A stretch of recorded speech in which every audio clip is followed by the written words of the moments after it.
উনকা আওয়ামী লীগ ক্ষমতা নাই, আওয়ামী লীগের মুক্তি ছবি বিএনপির লোকেরা ভাঙচুর করতেছে, এটা কি ঠিক? এটা তো ঠিক না। এটা বাংলার বঙ্গবন্ধু তো কোনো দোষ করা নাই, হ্যাঁ ছবি কেন ভাঙতেছে? আজকে সকালে গোপালগঞ্জ এটা আইছে, প্রধানমন্ত্রী আইছে, এ কারণে সমাবেশ হইতেছে।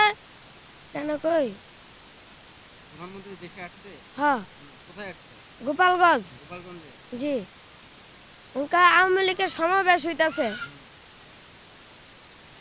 অনেকদিন ব্যস্ত 800 700, এর ভিতরে আমার লাভ হইতে 400। আলহামদুলিল্লাহ আজকে হচ্ছে 16 ডিসেম্বর, ভালোবাসার 21 ফেব্রুয়ারি, এদিনে স্বাধীনতা দিবস। এদিনে আমি অন্যদিন বেশি 700 800 900, এদিনে আল্লাহ মাহফুতে তোকা আমি ব্যস্তার 2 থেকে 3500 2500 সিলটা আল্লাহ দিলে আজকে অনেক ভালো হইব, অনেক মানুষ আমার খুশি, অনেক টাকা বোনাস দিব। মোহাম্মদ আব্দুল্লাহ। জি, আল্লাহ দিলে বড় হইলে আমি আওয়ামী লীগ করবো। টিভিতে খবর লিয়া দেখছি, ওই মুক্তি চুক্তি টাক দেয়া মুক্তির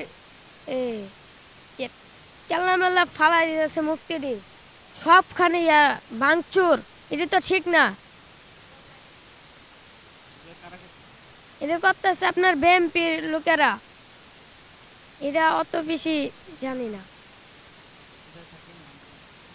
আমি সুনিয়ারখা থাকি, সুনিয়ারখা নুন মসজিদ। আমার নাম মোহাম্মদ আব্দুল্লাহ, আর পেশা হইল কফি বিক্রি। গণতন্ত্র আইন আইলে আমার দেশের মানুষ না খায় থাকতো না। টাকার পাহাড়, তোমরা গাড়ি চালাইবে, আমরা কি আঙ্গুল চাটবো? আমরা সাইকেল ধরে আমারও গাড়ি থাকতে হবে, প্রত্যেকটা মানুষের ব্যাংক ব্যালেন্স থাকতে হবে, প্রত্যেকটা নাগরিকের ব্যাংকে অ্যাকাউন্ট থাকতে হবে, প্রতিদিনের হিসাব প্রতিদিন দিবেন। ভাতিজা তারেক রহমান, ভাতিজা তারেক রহমান, আমি ঢাকা থেকে তোমার আঙ্কেল বলছি, তুমি তাড়াতাড়ি আসো, আজকে আসো তাড়াতাড়ি, আইসা সংবিধান দাবি করো, যেই সংবিধানে কোনো গরিব নাই, কোনো বাটপারি নাই, কোনো চুরি নাই, খালি টাকা আর টাকা আর টাকা। আমগো টাকা যাইব কই? আমরা নাকর সরিষার তেল দিম আর গুড়মো আর খামু। এই দেশের মানুষ কাজ করার জন্য এই দেশ স্বাধীন করে নাই।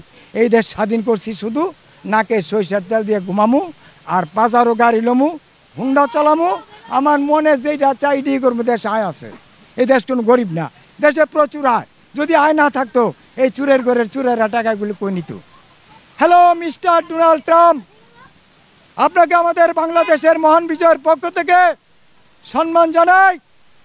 আপনি আসুন, আপনি দেখুন আমাদের 30 লক্ষ শহীদের করার পর যে গণতন্ত্র পেয়েছিলাম, যে একটা আইন পেয়েছিলাম ব্রিটিশ আইন, সেই আইন নিয়ে তারা কি রং ডং খেলছে। কোথায় গেল তোমাদের সেই বাকশালী? সেই বাকশাল গঠন করে আজকে নিজে পতন হয়ে গেলেন। হ্যালো বাতিজা, তাড়াতাড়ি আই বেড়া, দেশ ফাঁকা, দেশ আর কেউই নাই।